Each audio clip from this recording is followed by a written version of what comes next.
السلام علیکم۔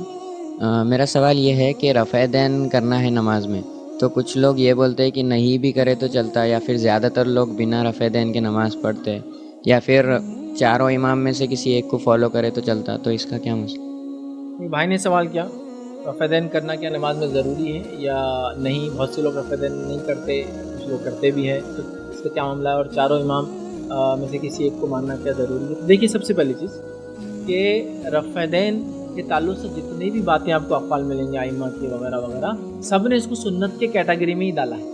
کسی نے یہ نہیں لکھا کہ یہ فرض ہے، یہ نہیں ہوا تو نماز نہیں ہوئی. یہ بات تو اپنی جگہ بالکل طے ہے، اس میں کوئی ڈاؤٹ ہی نہیں. لیکن ایک میرا سوال ہوتا ہے، دنیا میں سوال ہوتا ہے، جیسے مثال کے طور پر ایک گاڑی ہے، ایک کار آپ چلا رہے ہیں، کار کو اگر سامنے شیشہ نہیں رہا تو بھی چلتی نا کار. پیچھے دیکھنے والا جو میرر ہوتا ہے، بیک سائڈ آپ دیکھتے وہ نہیں بھی رہا تو گاڑی چلتی ہے نا. اپن یس چلتی ہے. کار کو اگر سیٹ نہیں بھی رہی، اپنے گھر کی کرسی لے آ کے اس پر رکھ دیا تو بھی چلتی ہے نا. چل جائیں گے، لیکن خود کی کرسی تو بڑا مزہ آتا، آگے پیچھے اوپر نیچے سب. کار کو اگر دروازے بھی نہیں رہے تو کار تو چلیں گی نا. کار کو اگر ہارن نہیں بھی رہا تو کار تو چلیں گی نا. ایسی بہت ساری چیزیں جو گاڑی میں نہ بھی ہو تو چلتی، لیکن آپ گاڑی کو پرفیکٹ کرتے ہیں. کانچ ہونا، اچھی ہونا، میررز ہونا، یہ ہونا، ہارن ہونا، پرفیکٹ سے پرفیکٹ کی طرف جاتے ہیں. تو میں بھی یہ کہوں کہ نمازوں میں بھی ہم پرفیکٹ سے پرفیکٹ کی طرف جائیں. جہاں نمازوں کے فرائض اور اس کی واجبات کو پورا کریں، اس کی سنتوں کو بھی پورا کرنے کی کوشش کریں، جتنا ہو سکتا، جہاں تک ہو سکتا، عمل کے شکل میں یا دعاؤں کے شکل میں. تو آپ کا سوال کیا تھا، کیا ضروری ہے؟ تو نہیں، یہ تو میں نے رکھ دیا. لیکن میں یہ کہہ رہا ہوں، آپ ہر چیز میں پرفیکشن کی طرف جانا چاہتے ہیں تو نمازوں کو پرفیکشن کی طرف لے جائیں، پورا کرنے کی کوشش کیجیے. جو عمل نبی کریم نے کیا، جیسا آپ ویسے وضو کے بارے میں سوال کریں، کیا وضو کے اندر کلی کرنا ضروری ہے؟ تو میں کہوں گا نہیں. وضو کے اندر 4 چیزیں فرض ہیں. قرآن نے جو حکم دیا 4 چیزیں فرض ہیں: چہرے کا دھونا، ہاتھوں کا کونیوں تک دھونا، سر کا مسح کرنا، اور ٹخنے تک پیر دھونا. یہ فرض ہے. اتنا ہی وضو کریں گے پوری زندگی؟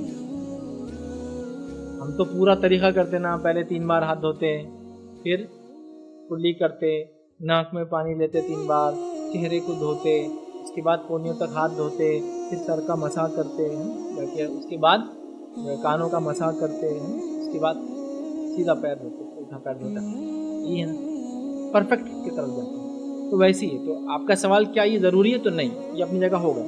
لیکن ہر چیز میں چونکہ ہم پرفیکٹنیس کی طرف جانا چاہتے ہیں، اچھے سے اچھا کرنا چاہتے ہیں، کیوں نہ اپنی نمازوں کو بھی ہم سجائیں، سواریں ان چیزوں سے جو اس میں آلریڈی ہے، اپنے طرف سے ملائے نہ، کچھ بھی نہ ہے نا، جو ہے ثابت ہے. اب مسئلہ یہ ہوتا ہے جب رفع دین کی بات آتی ہے تو لوگ مسلکوں میں بانٹ لیتے ہیں اپنے آپ. وہ کہتے ہیں کہ وہ مسلک ہے تو رفع دین کرتے، یہ مسلک ہے تو رفع دین نہیں کرتے. لیکن میرا ایک سوال ہے آپ سمجھیے، خالی پڑھے لکھے ہیں ماشاءاللہ، آپ سننے والے میرے لیے پڑھے لکھے ہوتے. ایک سوال ہے، ایک کمپنی ہے جو ایک را مٹیریل لیتی ہے اور اسے ایک پروڈکٹ بناتی ہے. مثال کے طور پر سمجھ لیجیے ایک کمپنی ہے جو چپس بناتی ہے، پوٹیٹو چپس، آلو کی چپس. وہ آلو خریدتی ہے اور چپس بناتی ہے. چپس پیک ہوتے ہیں، پھر ان کے ریٹیلر کے پاس جاتے ہیں یا ان کے ڈسٹریبیوٹر کے پاس جاتے ہیں. تو ڈسٹریبیوٹر جو چپس بیچتا ہے وہ وہی ہے جو کمپنی نے بنائی، یا ڈسٹریبیوٹر کے چپس الگ رہتے ہیں کمپنیوں سے؟ کمپنی نے جو بنائی. تو اگر آپ ایسا بتا رہے ہیں، لوگ جیسا بتاتے ہیں کہ بھائی اسلام ایک کمپنی ہے، اس کے 4 آؤٹ لیٹ ہے، 4 امام. سمجھ لیجیے، ایک مثال دے رہا، برا مت لگنے دیجیے، سمجھانے کے. تو میرا سوال ہے، پروڈکٹ جو کمپنی میں آتا ہے را مٹیریل وہی باہر نکلے گا، یا پروڈکٹ بھی 4 الگ الگ ہوں گے؟ اچھا، کوئی ایک آدمی سمجھو کمپنی کا ایک پروڈکٹ بیچ رہا ہے، فریج بیچ رہا ہے، کوئی دوسرا والا مستری بیچتا ہے، یہ تو سمجھ میں آتا. کمپنی لیکن ایک ہی ہے، چیز ایک ہی کمپنی سے آ رہی، را مٹیریل ایک ہی ہے، مطلب آپ چاروں میں سے کوئی بھی استعمال کر سکتے برانڈ یا نہیں؟ تو وہ آپ بولتے نہیں، کمپنی ایک ہے لیکن چاروں آؤٹ لیٹ الگ، ایک سے لے دوسرے سے نہیں لینا. چاروں کمپنی کے نہیں ہے اس کا مطلب ہے نا، چاروں کمپنی کے چاروں حق ہے، چاروں میں سے لے سکتے نہیں لیتے. بات سمجھ میں نہیں آ رہی. اگر کمپنی ایک ہے، را مٹیریل ایک ہے، تو پھر پروڈکٹ 4 کیسے ہو سکتا؟ اگر 4 ہے تو پھر چاروں حلال ہونا چاہیے. بھی کوئی نہیں لینا ایک ہی ہے پوری زندگی. پھر جب ہم بولتے ہیں تو نہیں بولتے نہیں. دیکھو میں وہ دوسری مثال دیتا ہوں، 4 ڈاکٹر ہیں، ایک ایلوپیتھی ہے، ایک ہومیوپیتھی ہے، ایک یونانی ہے، ایک سدھا کر، جو بھی. تم ایک سے علاج کرائیں گے، چاروں سے کرائیں گے؟ آپ بولتے نہیں ایک سے، تو بولے ویسی چیز امام ایک کوئی پکڑ کے نہیں، میں بولتا ویسا نہیں. یہ بیماری اگر ان کے پاس اچھی ہوتی تو میں کیا کروں گا، یہاں سرجری کراؤں گا، وہاں MBBS کے پاس جاؤں گا. اگر ایک بیماری ایلوپیتھی میں اچھی ہوتی تو ایلوپیتھی میں جاؤں گا، دوسری اگر سدھا میں ہوتی جاتے، تیسری یونانی میں ہوتی، آیورویدک میں ہوتی، میں وہ کروں گا. نہیں ویسا نہیں کر سکتا، پھر پرابلم ہے. تو ہم لوگ کیا کریں نا, جو بول رہے ہیں ہم سمجھ نہیں پا رہے, یا پھر جو بولتے ہیں وہ بغیر سمجھ کے بولتے ہیں. اگر چاروں اماموں نے وہیں سے لیا جو قرآن و سنت ہے, تو پھر چاروں میں سے کسی بھی عمل کرنے میں کوئی حرج نہیں ہونا چاہیے. ہمارے پاس کیسا ہوتا, اگر آپ دوسروں کا چھوڑ کے ہمارا عمل کرے تو جائز ہے, اپنا چھوڑ کے ادھر گئے تو جائز نہیں ہے. یہ بھی مسئلہ ہے. مطلب کوئی آدمی شافعی ہے اور وہ بولتا میں حنفی بن جانا چاہتا ہوں, تو بہت اچھا کام کیا, حنفی غلط کام کیا. اور ہمارے پاس آئے تو اچھا ہے, تو ادھر گیا تو برا ہے. پھر بولے کمپنی ایک ہی ہے, پروڈکٹ ایک ہے, چاروں ڈیلر ایک ہی کمپنی کے, تو مطلب پروڈکٹ کیا ہو گیا, پروڈکٹ خود مذہب بن گیا اپنے آپ میں. مطلب پروڈکٹ خود ایک ایک کمپنی بن گئی. اگر وہ کمپنیاں ہیں الگ الگ, پھر ہم کو کوئی کمپنی نہیں چاہیے.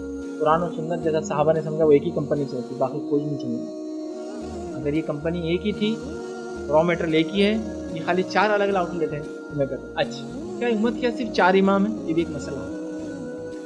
ہم نے تاریخ نہیں پڑھی. میں نے تاریخ میں پڑھا, اسلامی تاریخ کے اندر جو مختلف فقہ اور مختلف فقہا جو مختلف زمانوں میں مشہور ہوئے اور ان کے فقہ بڑے معروف. ان فقہوں میں نے ایک فقہ دیکھا, امام لیث کا ایک مسلک. امام لیث کا مسلک بہت مشہور اور معروف مسلک. اتنا مشہور تھا لیثیہ مسلک کہ بہت وقت تک, تقریباً 1 صدی سے اس سے زیادہ تک امام شافعی کے مسلک پر حاوی تھا یہ مسلک. مطلب شافعی مسلک کو ماننے والے کم تھے, لیثیہ مسلک کو ماننے والے زیادہ تھے. ہوا یہ پھر مصر کے اندر ایک حکومت آئی اور حکمراں جو تھے وہ شافعی تھے. تو انہوں نے کیا کیا, کہا کہ اب وظیفہ صرف ان لوگوں کو ملیں گا جو شافعی مسلک سے عمل کریں گے. تو لہٰذا لیثیہ مسلک ختم ہو گیا, سب شفٹ کہاں ہو گئے, شافعی مسلک. تو امام لیث کا مسلک ختم ہوا. اس کے گرتا کہ آج تو امام لیث کو کوئی مانتا بھی نہیں اور کوئی جانتا بھی نہیں کہ کوئی ایک مسلک ایسا تھا. سمجھ رہا؟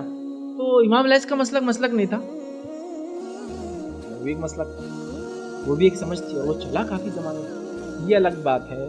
کئی ائماؤں میں سے جن کا مسلک بڑا مشہور و معروف ہوا, زمین زمانہ ملکوں کے حساب سے 4 ایسے امام رہے جن کا مسلک بہت مشہور ہوا. لیکن یہ 4 ہی امام نہیں, یہ بات آپ نکال دیتے ہیں سے. ہاں, شہرت کے اعتبار سے ایسا ہم کہیں گے حدیث کی کتنی کتابیں, تو لوگ کیا بولتے ہیں, کچھ 6 حدیث کی 6 کتابیں. لیکن کسی سے پوچھیے آپ, صحیح ستہ 6 کتابیں, کیونکہ وہ 6 مشہور کتابیں ہیں, 6 کتابیں نہیں. سمجھ رہے آپ, 6 کتابیں نہیں, 6 مشہور کتابیں ہیں. لیکن حدیث کی میں سمجھتا ہوں حدیث کے جو سافٹ ویئرس آتے ہیں آج کل, مکتبہ شاملہ کے نام سے ایک آتا ہے, 1350 کتابیں حدیث کی جمع کی ہوئی, بہت جمع کی کتابیں ہیں. تو دیکھیے اتنی کتابیں, لیکن مشہور کتنی ہیں بولیے آپ. تو ایسا ہے, تو مشہور 4 ہے 4 نہیں. لیکن یہ امت کو میں ہمیشہ کہتا ہوں اتنی کمزور, اتنی وہ نہیں ہے چھوٹی کی صرف 4 امام ہیں. اس کو تو کئی امام ہیں, ایک سے ایک گزرے ہیں, مختلف مسالے کے ان کے مختلف زمانوں میں گئے. ہم کیا کریں, یہ 4 اور ان کے علاوہ جس کو بھی ہم لے, تب لے سب سے پہلے جب قرآن و سنت سے بات ثابت نہ ہو, تب ان کی بات لی جائیں گی, اور ان میں سے بھی ان کی بات لی جائیں گی جو قریب ہے دلیل کے, قریب ہے کہ جو بات کہہ رہے بہت زیادہ نزدیک ہے کہ قرآن و سنت کی دلیل, اس بنیاد پہ لیں گے. پھر چاہے اول کے لیے, دوم کے لیے, سوم کے لیے, یا جو اس کے بعد چاروں کے لیے, اس کے بعد 5واں کو امام چھٹا ہے, اس زمانے کے ہو, اس زمانے کے ہو, یا آج کے دور کے ہو. آج کے دور کے جیسے جدید مسائل آتے تو کہاں جائیں گے آپ, پرانے دور میں نہیں ملیں گے آپ کو. آج کے دور میں تو آج کا لیں گے آپ. ہاں, اصل مل جائیں گی, اس کی بنیادیں ملیں گی کچھ نہ کچھ, وہ ایک الگ بات ہے. تو لہٰذا ہم اس چیز کو سمجھیں کہ مسلک جو ہوتا ہے وہ سمجھ ہوتی ہے. جب قرآن و سنت میں یا صحابہ سے کوئی بات نہیں آتی ہے تو امام اس مسئلے کو سمجھانے کے لیے اپنی رائے رکھتا ہے. وہ رائے لی بھی جا سکتی ہے, وہ رائے چھوڑی بھی جا سکتی ہے. ٹھیک ہے, تو لہٰذا آپ 4 ائمہ, اس کے علاوہ آپ کو کچھ ملتے ہیں, جس کی رائے آپ کو پسند ہے انشاءاللہ ان کی رائے آپ لے سکتے ہیں. جب قرآن و سنت سے کوئی بات نہ ہو, یا کسی بات میں ایسا ہو کہ 1 سے 2 باتیں سمجھ میں آ رہی ہو, تو ہم کس کے لیے آپ کو جو بہتر لگتا دلیل کی بنیاد پر آپ اس کی بات دھارو انشاءاللہ.